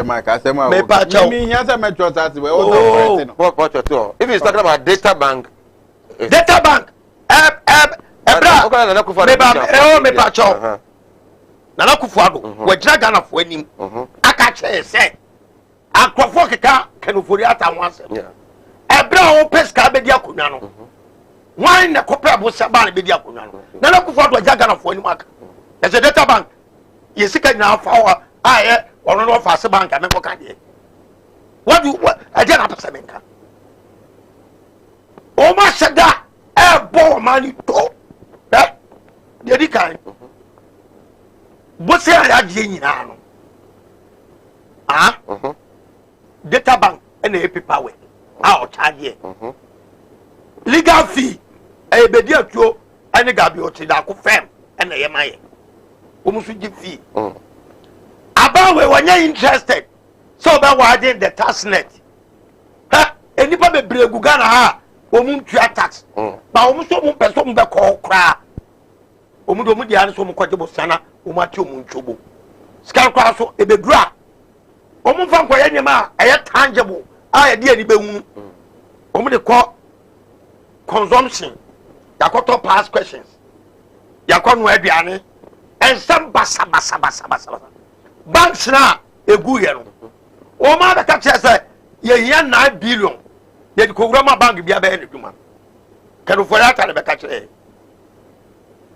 ama o ma konka no because limited liability company bank bia limited liability company ye nwuno ate se wa wo ba ye ye no na emom se nurse ni hwe no de ore na hwe ni ya ne punish ni pakro eti nkofo na no more Bank of Ghana wo na also supervise those bank o ma nyoma dwuma egu ye no they are still working on the streets wo na this cabinet na Akufo do win election when you say this evidence nyamutra yabubo ta ba nu nya adiri wo da so de na mo what time Ghana Fosca 21 billion adia na billion no akodu 21 billion anoma afon form wo ma bank consolidated bank yi wo mun ko for e hye tre abusuamu ncheni banking sector clean up ameboa Ghana wo mu be wieska media budget adia no be ka kire 1 million jobs abane be fa dipa na say private sector le be fa dipa abane be fa dipa now a critique conducive environment for private sector me no ka say Ghana your wage bill sky the trade my forecast for 70% of our GDP if you go for dipa 1 million be kan one na your wage bill no kwa ko do 90% e do man no ye theaters ma ban no so dey trade my forecast no manage na ho private sector the fa dipa na ba no wo je taxes de ya o man no what you say napco abrante wa we school also ware wo se me mouse typing 700 Ghana now to take cash can every one akwa ebra no betimi abo so it is the private sector development and the kuta o man itali no nyina wo mu eka ho no wo mu bobo said the private sector Obama buy na American company say distress oje bosia adi hihye nwuma no ama nwuma ne paya abana se di pa nwu no so what you say and not come go for the pa 25,000 no more than 100,000 no more ghost names baby am di benya ghost names private sector no for the pa na atechire o mani private sector so abawe ba ho ya odike wa nye nipa mu yenwu na adwuma o ma gunkofo nyina adwuma business ma wo koma nyina esu na can for that to bet ma what the tax indirect tax mo twe ana ade agu eso last year gunkofo adwuma o bet me the tax be na aba and you anyama me yerusa owiase o ma kwa hu kire mu a akanifo no wo musu ba na tese ampa emu ayedene na na Akufo no adi 229,000 and I was set committee ya did pay 447,000 which is for the over 4% from 29,000 to 47,000 what percentage in 76 or so a teacher for over 4% teacher need oniba on faka ukwa ya di nyame nyina twa ho ahia ya ma jet utukwa asemempe epe de medware soro we are the guys that covered the Amotraba. What did you see? Caramo de Tour, not profligate lifestyle. And I'm with this carrier. Open my man can't send back on Ghana. Yeah, and yes, sir. Yeah, you want to America. Yeah, I can say that distressed nation. You know what it means? I just say, I can't idea. No, you never be a confess Calabaco Caro. But America forget me to treasury, will make you the taxes crack Moka. Because scan omodia omode resource private sector the comparison you're wrong it is coming to me back that's why you know you consume nowhere to be found and was a NDC for the Ghana call hip for so many NPP in the Ghana call hip NDC the call IMF na na ku for the call IMF from so many oh sir I know for a fact now I'm going to for the call hip now you get to GDP 61%. And I say, yeah, highly indebted poor country. Yeah. That's so GDP could be 83% out here. What come I mean here? About myself. That debt to GDP. E ko do 83% aye dey. Ghana for debt to GDP ase ne say. O man sika ye nyina no. Afi no. Ya ka ye dey ye kwati free mu a. Ya ka ne 83%. A teacher at my forecast and so yeah 70% of our GDP your wage bill. It we now ubu man ye. Ajinsemu Nana Kufuor woni ade biam was short completely. Otimi ye bibia. Ene obi aye ni abeso onyi DCs. Akwasha butire 2 weeks. That's what we answer no ko. You know on the bay one. Just list na mo. Oh, master. I heard him say be na o chena eba. Massa. Jai. Mama ka samba control. These assemblies. Quarter, second quarter, and third quarter. Ska anko last regime no. Kabuo. Go and check. Ambassadors for Musi and Nemu Abuche. Eka mission bia. Eti but taxes no mu edibe gu ya so no indirect taxes no and then now to tax you or say taxes no be yield this car because there be obobo si adru no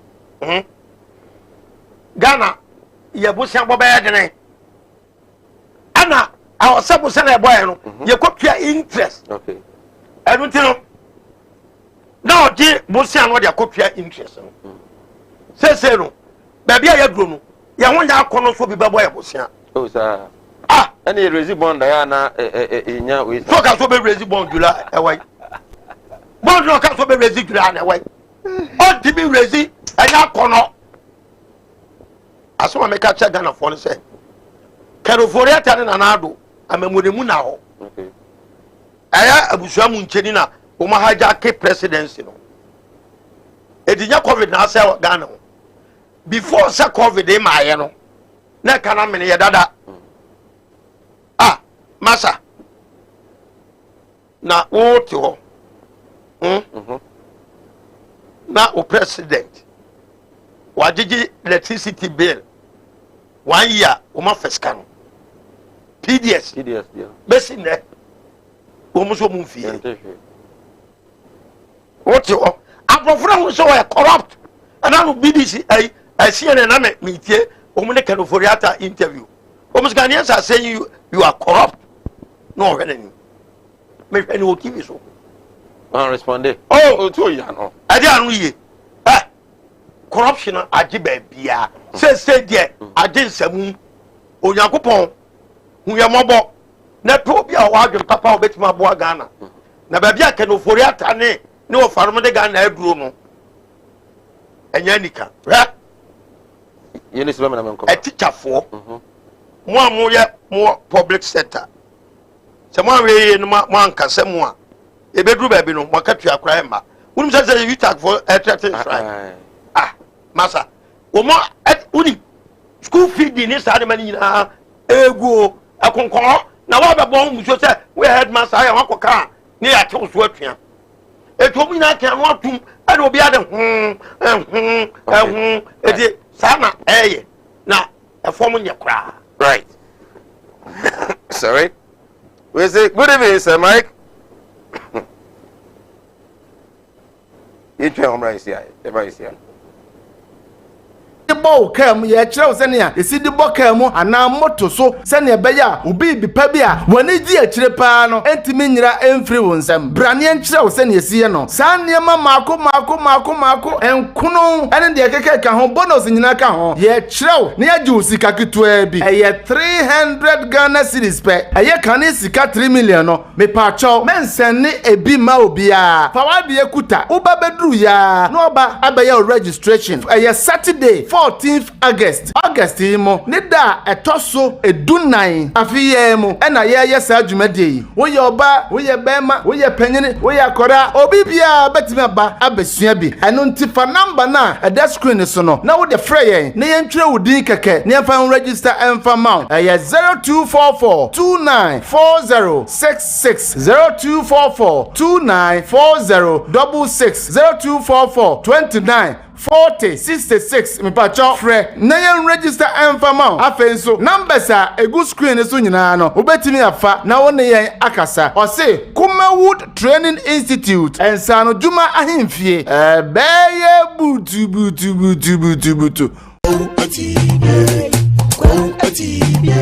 animudia me manfo ni bintina mo ne yira ebinu be from ho se me o ma asofo nso no mo nya ma asore ma right ebuzia yensan ema akwaba uguso Sinupi, we are live on Kumawood television.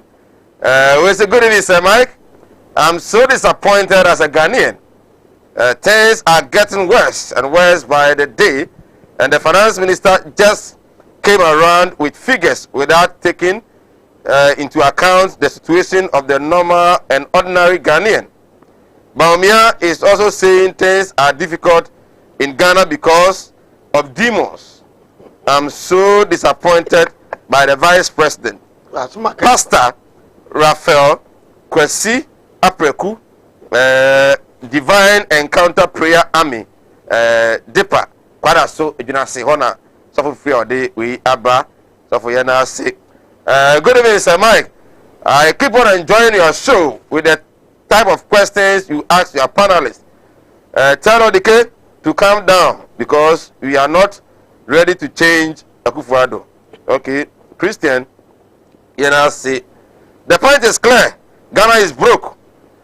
A change we must have. Okay, simple. Now, if you him, this is Marco. It's a good evening, Sir Mike. In fact, I am interested watching your political program today. Keep doing the good work for the betterment of Mother Ghana. To my opinion, to your program, Honorable Odike, His Excellency, rather, is misleading the program and has nothing to say about media budget review because I have monitored this man, Odike, not supporting any budget read by NPP government. Please, is it not? And please, this is not okay. Omahene Nana Kofi Amankwa, Executive Director for New Patriotic Party Youth Organizer Accra, Youth Organization Accra.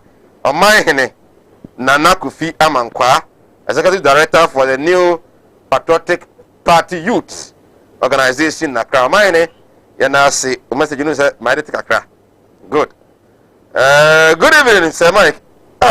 I want to ask the MPP man, why won't you listen to the NDC, or the Kenya NDC new to educate you, or the Kenya NDC new, or your UPP, didn't found that.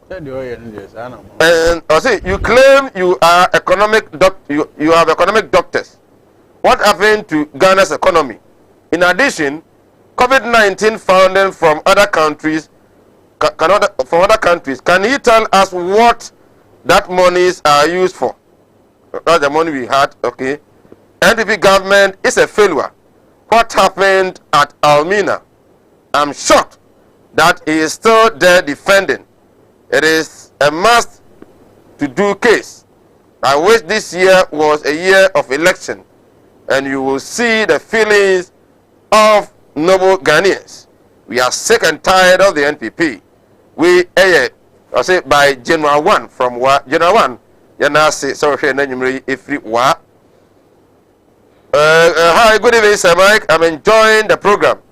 My contribution is that it's not entirely true that the EC did not make due diligence. The EC called the MP to bring his document when the youth of Asin North petitioned the EC. Kobe from Kwahu Afan Plains. Odike seems to attack personality but not issue at hand. Okay. I don't know. Good evening to you all. I'm Kodia Thomas watching you live from Banda Ahinkru. What is that? What is the NPP man talking about? He's talking about he don't know what he's talking about. Are you sure? The health minister is walking about freely and we are calling for his arrest of this MP. Okay, you are calling for the arrest of this MP. God will punish you all. Kodia. Message my editor be but still no. Please, which finance minister is the man praising? Are you not ashamed of yourself? Okay, he's praising the current finance minister, Ken Ofori Atta. Haha, was it the MBB does not have anything to do, anything, Nana, change now, message, please. Please, I'm asking if question can be contested again. Anna Adams from Asen Atrebwanda. Okay, Asen Atrebwanda in the Asen North. Adams, which now contested you. They say they are Ghana. When you know on November 26 somewhere. Until which now contested you. Name court, no, a Honda man for so every issues. We say good evening, Mr. Host. So far as we are talking about the MPP to fix the country, does not mean we are going to vote for John Dramani Mahama. Okay. Sir Mike, President Akufo-Addo and Dr. Bawumia is the most deceitful, dishonest, insensitive, corrupt ever government the history of Ghana under the Fourth Republic have had. God is watching them. Okay, my regards to lawyer Elizabeth Ofori Jare, MP for Techiman North, from James Opoku, Deputy Youth Organizer, Techiman North. Please, I need His Excellency with the case number. Or the permission, good evening, Sir Mike. I'm enjoying your show. You see, most panelists are not okay with your questions because they find difficult in answering. Even today, Odike is a bit furious. Nanaji, are you sure? Well,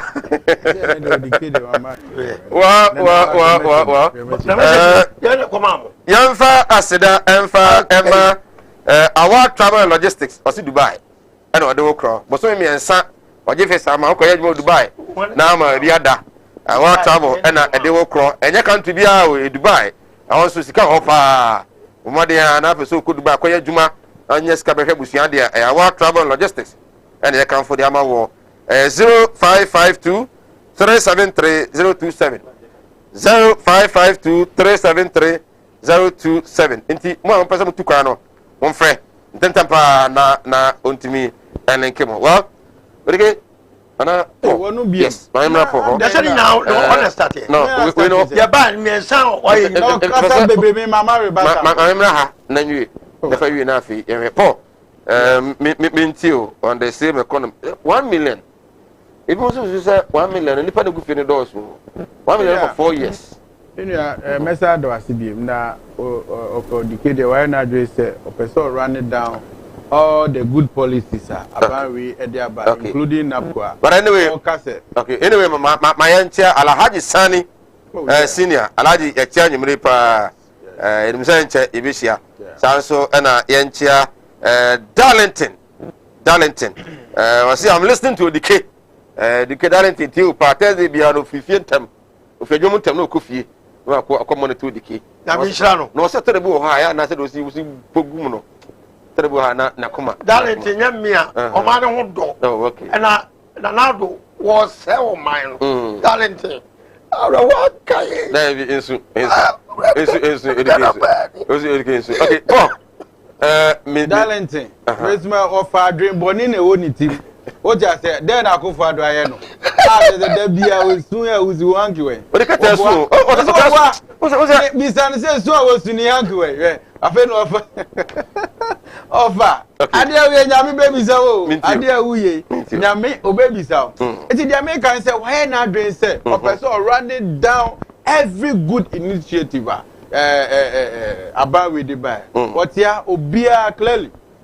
100,000 people. I am more. What say? You can find for 25,000. Now goes name. Me patcho. The system and processes say, "Whoa!" And sana your chair will be in a month. I'm one of them, and I'm an administrator. Every month, I'm valuation from Muba. You are district coordinator. Who are we here supervising? We who have to sign. That district in Asana region. asa na ọmọ tue sẹ ska. Ntumi ẹdun nyẹ bi fẹ. Me na me tell say all these processes ho. O ti ase to check the system. So ntumi ntina with that any basis. Scandal bi enu a hate napkofo. A o be tran aka say instead of 100,000 no, you see 25 pen e wo ho. Nti no the American say typical Ghanaian what if here John Dramani Mahama signed loan agreement with IMF say on for more juma from 2013 to 2016. What if here no nya juma ye about we ban or the good initiative. Me say napko no enye bibi kesi o. Akoye say o ma me nu aduane na ekomodo. What you say was kwaku jibanchi ba kudi. By the time I will be there na fufuo no aben. Sana napko tie. So you can sit here and say 700 cedis of a car ni den there. E better than say Ghana ni akola oti ho onya hwe. What you say? With this one also no some and job experience. Timindia say we nya bia ma wasia entwa ho embo no kro no aba we buy ne niema good ideas and the ade ato ho ama Ghana for. Okay. And 1 million jobs abo hu dewura ye ka ho ase I think job asem de asem hia pa me de wan ka ho asem kra e ka menti ase the teaming youth na e wo Ghana no I think say we share a typical Ghanaian o misa osika o obisa wadwuma and that is what makes me happy. It is a wabeka say administrative hu wa ban mu say ye be ma 1 million jobs I think so betima e wi ase no ye say dia wawe quarter no o ka so be we kura ye internet na me boa ye ba ye backlog wa don Dramani Mahama jagu ho no ya fa wo mu nyina da ene hu se nurse ni ko e picketing asa na ya fa no wa hu bi da wa hu se doctors e ko gina minister of finance asa na ya fa mo adwuma amanfo a wo mu tifie kwa ya fa over 100,000 they see anapco ye se be biem what you say it ye se be fa 1 million people e se share ni niema na odi agu akwam no ye be bie economy ni mu it NDC for there mo pa mo kan se mbia mo pese mo ka bosia no ye be kwa akoji bi because o man no ni ho akyere IMF for kwa akoji bosia they are always praising Ghana and let's approach me say there asema ye cannot say factory na odi ba bie no ye covid aba and then she say any de ade nyina no e ma nwuma kofam okay what you say no be say covid about me discuss me goje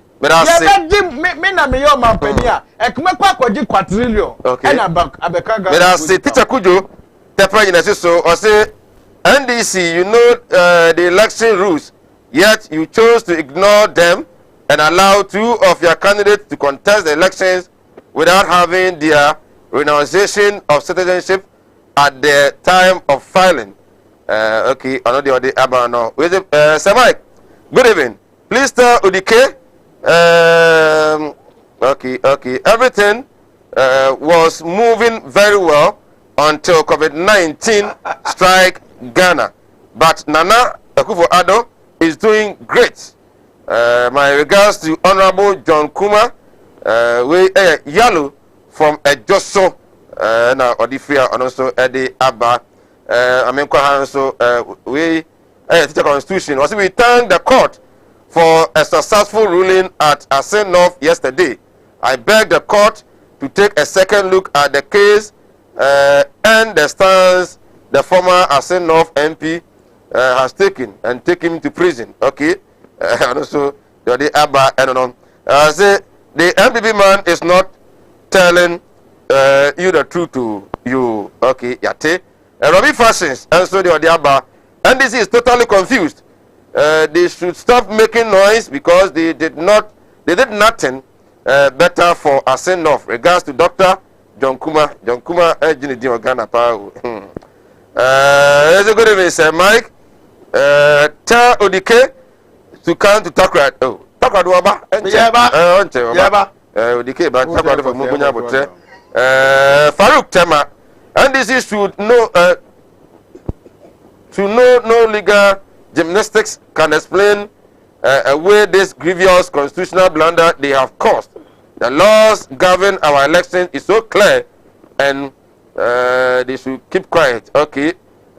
From Isaiah Man Ventures, Chronom, opposite market, NDC should stop going to appeal about the cancellation of Asen North MP's case and appoint a new candidate for re-election because nothing will come out from them. Okay, and also they are I don't know. Well, okay, remember how? Say man, good. The woman you say. Nana Akufo-Addo was a visionary leader.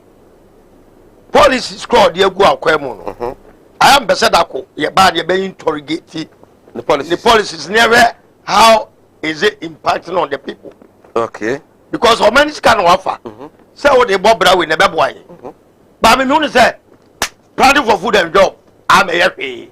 And I go back before say policy no, you be implemented.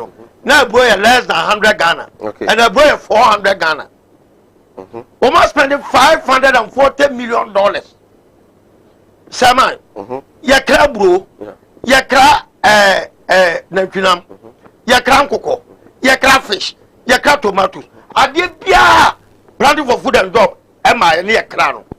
Yakra more. But I sweat a crow. Messi yakra more. Are you sure? Hey, finance, I agree minister the catcher say, yeah, the net exporter of foodstuffs. Yeah. Supported farmers in Busa. Now, young cock quite a sujum. Jenny free. Nijeba Chanopa you could try video na fabra na ko central market tomatoes a free working aba afa pomo oba pa ne wan ma o mu ya advert o ma jai opa ye ko cold stores go na twina ma ye can every ya import bill e ko soro the tell say planning for food and job ameboa o de no to nchen was one village one dam. Opa and coach them correct say dam no again eh. These are and yama yesika omodia ye no. Also interrogating. But plan of food and jobs do be not to say that na ya. Aye, this year ya na me say. Master Mameka wait. Even COVID-19 last year na Ghana. Model no. Model no na by ren count. Yeah, na by ren count. Model no na banchen count model no na board ye en count eti say ye twa board ye dodo a enye plan for food na dia ba but me be can sim bia chiro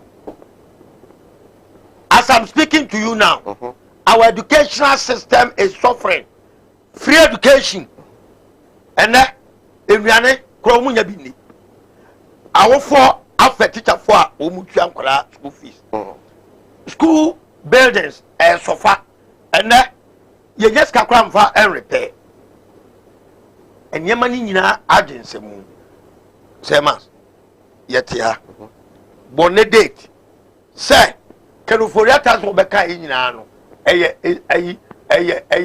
bosremuka oni vision bia yaniba obeka excuses nipa 1 million no 11,480 the ammonia clearance, financial clearance. Where, Master? Education from the police, then BNI and those two. Mamika Samba. It will be not FNC. Or my own team produce. It's Cabana Yakofabe Piomoka. In your country, Sanko for Scabana Yakofabe Piomoka, which has some community vision. Instead of pushing private sector, I'm a private sector, and I'm afraid more. Now you have taxes, Sama Bino. Now by their input, where their taxes Kakana. Yani a woman to know the Quacotia wage. Sadia Bumai Germany about for only 5%. Mercedes, a private company, BMW, private company, private, and a friendly panel. It's a bino. I can tell check a craving. But this can be brain free. Okay. My phone, no, they develop mine. Yet, the Kakana Bana is a bobosian. Now they could trade my fork. Did I be another camera? It was asking me away. I want no Musokoji. A stage manager. Okay, may I say, if you have a man to Accra, I am from a course, no. If you have a man to Accra, Oba, now, in Tio, if I told phone out a friend at your phone, and Tio, TV, so. But even on the from Nayani brief, FMI, was it the truth should prevail?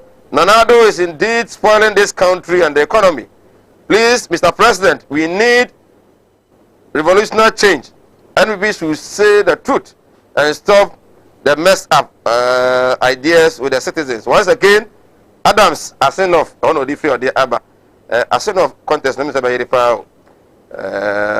please, they are always employing party members and saying they are recruiting. Ghana Police has not been selling forms but they always pass out officers. Okay. 0202668461 0202668462. Again, channel with me, friend. Nafi, at me, Apekeo. Good evening, Sir Mike. Is the NPP man your friend? Today, your question for him is so soft. Oh, how? Some of my friends, you did Ghana Hong Kong. We say, Odike is fantastic. I love him. Eunice, Odike, oh, love him now. Okay. Hello, good evening. Hello, good evening. Hello, good evening. Good evening. Good evening. Catch us all loading TV no. My phone on TV on form. You are just listening to yourself. You are picking that, but you are not talking. Okay, hello, good evening.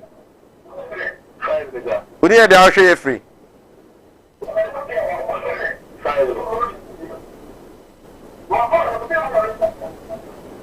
I am more TV on form. When your friend is picking on there's no need for you to be listening to yourself on TV again. Hello, good evening. Hello, good evening. Hello. Good evening.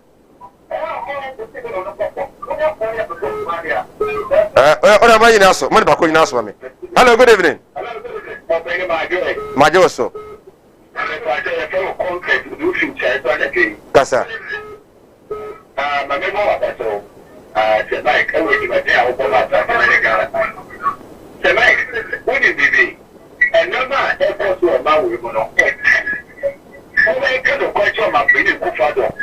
In the national cathedral now, on my prayer, over the country, you just created it ever more. Yes, I said on my prayer, I know how to take it to work. What can you do about the Rajava? I'm over here, you just created it to somewhere to think that cathedral. But yes, now, just the national cathedral, on my prayer, this one to go out with that calculation. Over here, 12 with the Babu. Hey, come on, man, that's all it's on, baby. And I'm not pointing it. Now, whatever confession, that's the kind of thing that I when I want to say it, but I'm going to make the next example, once you are made of a minute to go, and you get the little bit in the window. Okay. Yeah, that's it. Congress, yeah, that's it. Hello, good evening. Good evening. Yeah, you was super. We are share free.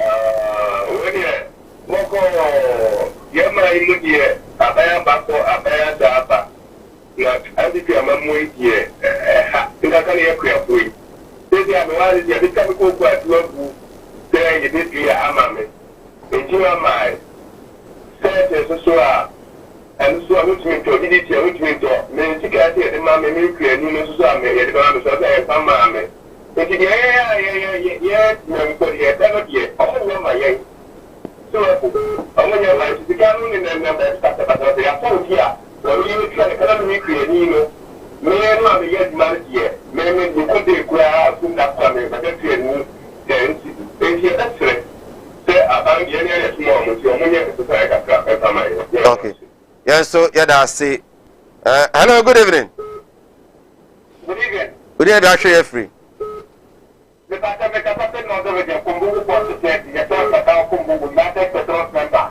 Okay, Yanti on your ray.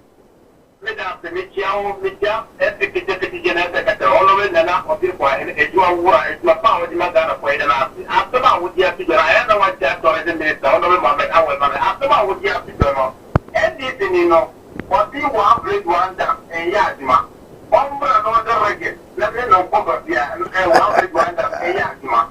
That is the American now. Material there and it's the 4th year at the purpose, yeah, and I'm going to money. Black and education will be and it's the 4th year and 1 and 4, and Yazima. One is the 1 and yet, my 1 great one down, and yet, 1 constituent 1 umbrella, and yet, when they want to president, that's why you have another record. It's the kind of 2024 election year for and I'm going to show and the okay.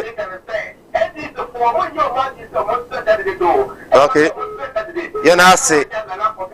Okay, Obete, but for your information, Odike, leader and founder, Edema UPP, presidential candidate on your NDC. Hello, good evening. Good evening, I'm sure you're free.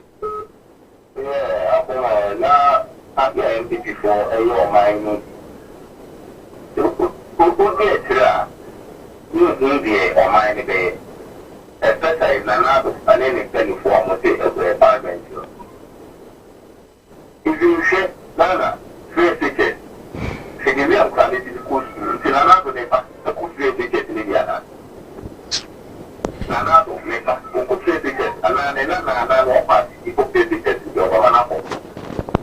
You know, there is another very 4 years.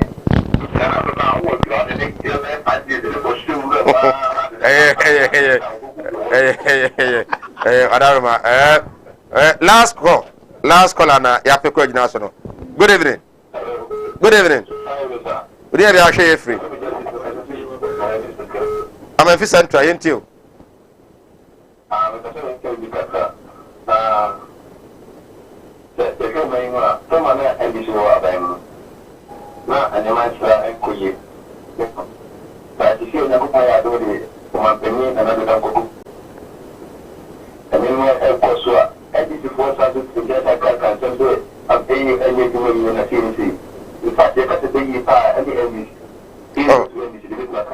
Okay, I say, for BIB and fancy, no.